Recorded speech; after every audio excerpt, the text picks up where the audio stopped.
Hey guys, చాలామందికి తెలీదు యూట్యూబ్లో ఎలా ఎడిట్ చేసుకోవాలి, లేదు అంటే యూట్యూబ్ ఎలా స్టార్ట్ చేయాలి, క్రియేట్ చేయడం కూడా నాకు తెలుసు. చాలామందికి తెలీదు.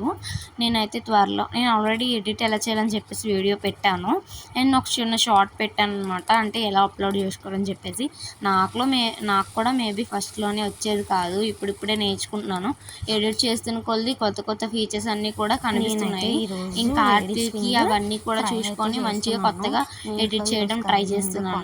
ఇంకా అందరివి చూస్తూ ఇలా చేద్దాం అలా చేద్దామని చిన్న చిన్న ఐడియాస్ వస్తాయన్నమాట. అలాంటి టైంలో కూడా చిన్న చిన్నవి ఉపయోగిస్తాను. మీకు కనుక ఎడిట్ ఎలా చేయాలి, అప్లోడ్ ఎలా చేయాలని క్లియర్గా ఒక వీడియోలో కావాలి అంటే నాకు కమెంట్ చేయండి, కంపల్సరీ తీసి పెడతాను టైం ఉంటే. సో ఈరోజు అయితే బెండకాయ కర్రీ చేసుకున్నాం. కర్రీ కాదులేండి, ఫ్రై. ఇట్లా చేసుకొని తినండి, చాలా బాగుంటుంది అనమాట.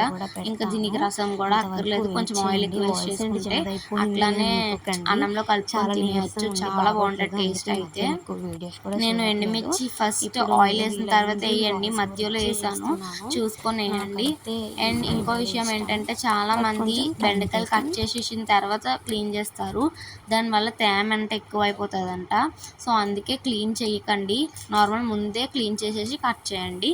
ఇంకా లాస్ట్లోనైతే ఉప్పు వేసుకొని కాసేపు, ఉప్పు కారం నేనైతే కొంచెం వేసి కాసేపు ఫ్రై చేశాను. చూసారు కదా ఎంత వచ్చిందో, అంత వేపితే.